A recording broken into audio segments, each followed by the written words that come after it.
على رسوله الكريم أما بعد فأعوذ بالله من الشيطان الرجيم بسم الله الرحمن الرحيم ألم تر إلى الذين تولوا قوما غضب الله عليهم ما هم منكم ولا منهم ويحلفون على الكذب وهم يعلمون أعد الله لهم عذابا شديدا إنهم ساء ما كانوا يعملون اتخذوا أيمانهم جنة فصدوا عن سبيل الله فلهم عذاب مهين لن تغني عنهم أموالهم ولا أولادهم من الله شيئا أولئك أصحاب النار هم فيها خالدون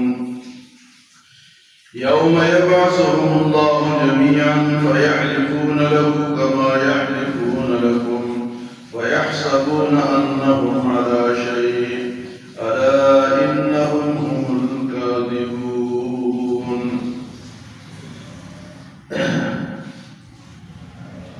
مدینہ منورہ میں تین قسم کے لوگ تھے، ایک مسلمان، ایک منافق اور ایک یہودی۔ تو منافقین یہودی تو تھے ہی اسلام کے دشمن جو آج تک ہیں، لیکن منافقین بھی ان کا ساتھ دیتے تھے،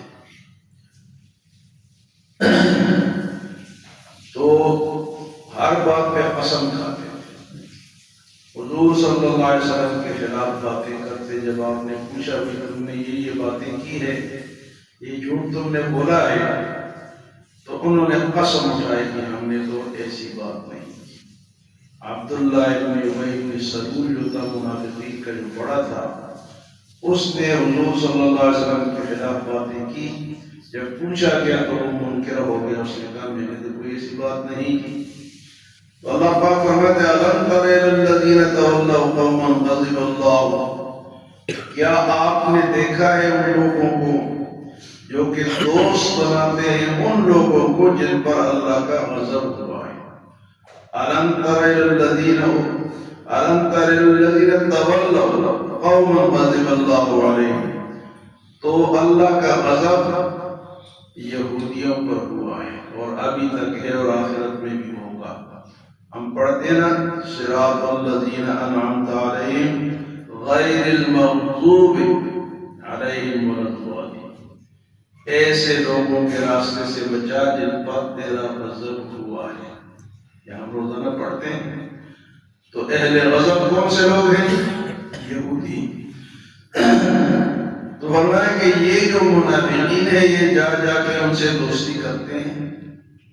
أَلَمْ تَرَ إِلَى الَّذِينَ أُوتُوا تَوَلَّوْا قَوْمًا غَضِبَ اللَّهُ عَلَيْهِمْ مَا هُمْ مِنْكُمْ وَلَا مِنْهُمْ، نہ یہ ان میں سے ہے اور نہ وہ ان میں سے، یعنی ان کے ساتھ تعلق بھی نہ خاندانی ہے نہ کوئی اور ہے، لیکن انہی کے ساتھ یہ دوستی کرتے ہیں۔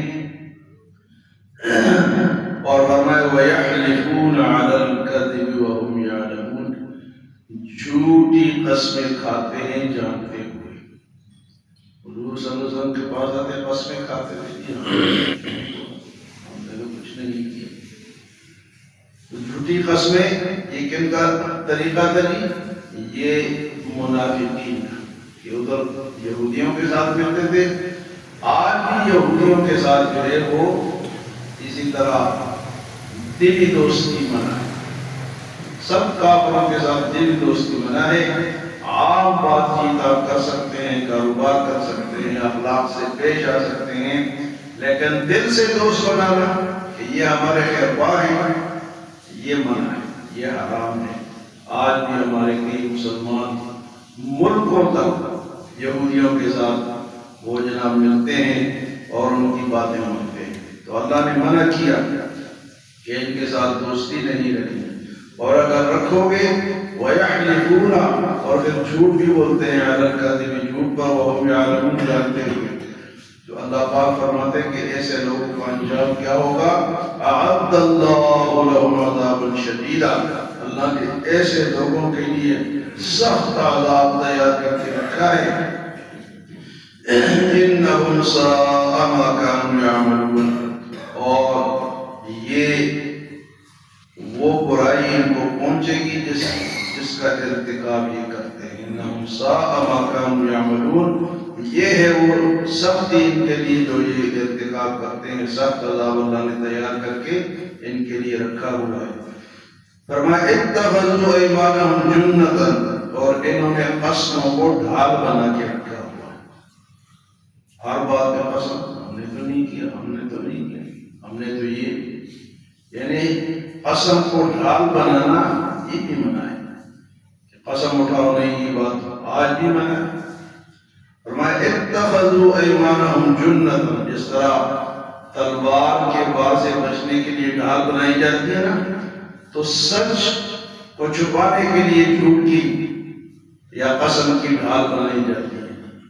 فرمایا اتخذوا ایمانہم جنۃ، اور یہ جو قسموں کو انہوں نے ڈھال بنایا کس کے لیے بنائے؟ فصدوا عن سبیل اللہ، لوگوں کو اللہ کے راستے سے روکتے. قسم اٹھاتے کہ ہم صحیح ہے، ہمارے ساتھ آؤ، ہماری پارٹی میں آؤ، ہمارا ساتھ دو. قسموں کو کیا بناتے ہیں؟ ڈھال بناتے ہیں. کس مقصد کے لیے؟ لوگوں کو اللہ کے راستے سے روکنے کے لیے. فصدوا عن سبیل اللہ، تو اللہ فرماتے ہیں فَلَهُمْ عَذَابٌ مُّهِينٌ، ایسے لوگوں کے لیے تو ذلت ناک عذاب ہوگا. وَمَا لَن تُغْنِيَ عَنْهُمْ أَمْوَالُهُمْ وَلَا أَوْلَادُهُم مِّنَ اللَّهِ شَيْئًا، ان کو فائدہ نہیں دے گا ان کا مال اور ان کی اولاد اللہ کے ہاں کچھ نہیں. لن تغنیہ ہوتا ہے نا کہ میرے پاس اتنا مال ہے، میری اتنی اولاد ہے، میرے اتنا خاندان ہے. فرمائے نہیں، لن تغنی عنہم اموالہم ولا اولادہم. اور آج بھی ہم مسلمان بھی یہی کرتے ہیں، کدھر ہو جی بس وہ کام پہ نماز، جی پیسے کمائیں یا نماز پڑھیں، وقت نہیں ہے ہمارے پاس. ہم بچوں کے لیے روزی کماتے ہیں. یہ روزی کمانا منع تو نہیں ہے، لیکن اللہ کے حکموں کو چھوڑنا یہ بھی غلط ہے. فرمایا کہ یہ جو ہماری اولاد ہے یا مال ہے، لن تغنی عنہم، کوئی فائدہ نہیں دے گا. اموالہم، ان کے مال، ولا اولادہم، اور نہ ان کی اولاد، من اللہ شیئا، اللہ کے ہاں کچھ بھی. اولئک اصحاب النار هم فیہا خالدون، یہ تو جہنم والے ہیں جس میں ہمیشہ رہیں گے. فرمایا کہ یہاں تو قسمیں کھاتے ہیں، قیامت کے دن بھی قسمیں کھائیں گے. یوم یبعثہم اللہ جمیعا، جب سب کو اللہ اٹھائے گا، فیحلفون لہ کما یحلفون لکم، تو یہ قسمیں اٹھائیں گے جس طرح آج آپ کے سامنے قسمیں اٹھاتے ہیں. لیکن اللہ فرماتے ہیں وَيَحْسَبُونَ أَنَّهُمْ عَلَىٰ شَيْءٍ، ان قسموں سے یہ سمجھیں گے کہ ہمیں یہ قیامت میں اللہ کے سامنے بھی فائدہ دیں گے، لیکن وہاں یہ قسمیں کام نہیں آئیں گی. فرمایا کہ الا انہم هم الکاذبون، بے شک جان لو کہ یہی جھوٹے لوگ ہیں. اور پھر اللہ فرماتے ہیں استحوذ علیہم الشیطان، جن پر شیطان نے غلبہ پا لیا. جو جھوٹی قسمیں کھاتے ہیں اور کافروں کے ساتھ دوستی رکھتے ہیں، یہ کیا ہے؟ استحوذ علیہم الشیطان، ان پر شیطان نے غلبہ پا لیا. فانساہم ذکر اللہ، انہوں نے اللہ کے ذکر کو بھلا دیا. اولئک حزب الشیطان، اللہ فرماتے کہ یہ شیطان کا گروہ ہے. الا ان حزب الشیطان هم الخاسرون، اور بے شک شیطان کا گروہ تو کیا ہے؟ خسارہ پانے والوں میں سے. تو جو بھی اس قسم کے لوگ ہیں جو کہ اللہ اور اللہ کے دین کو، اللہ کے راستے کو چھوڑ کے کافروں کے ساتھ دوستی رکھتے ہیں، اللہ فرماتے ہیں ان پر شیطان نے غلبہ پا لیا. یہ اس کا گروہ بن گئے، ان کے گروہ کے لوگ بن گئے. لیکن فرمایا کہ یہ خسارے میں ہوں گے. شیطان کا گروہ جو ہے ان حزب الشیطان هم الخاسرون، بے شک شیطان کا گروہ جو ہے وہ تو خسارہ پانے والا. تو آج کی آیات میں فرمایا کہ ان لوگوں کو دیکھا جو کہ جھوٹی قسمیں کھاتے ہیں، قسموں کو ڈھال بنایا ہوا ہے، یہ سب چیزیں اللہ کے ہاں انہیں فائدہ نہیں دے گی. اور قیامت میں بھی قسمیں کھائیں گے. وہ سمجھے گے کہ یہ دنیا ہے تو وہ تو دنیا نہیں ہوگی، تو آخرت ہوگی، وہاں قسمیں کام نہیں آئیں گے. اور اس قسم کے لوگ فرمائے یہ شیطان کا گروہ ہے، اور شیطان کا جو گروہ ہے وہ خسارہ پانے والوں میں سے ہے. اللہ ہمیں سچے مسلمان بنائے، منافقین، یہود اور شیطان کے گروہ سے ہم سب کو محفوظ فرمائے.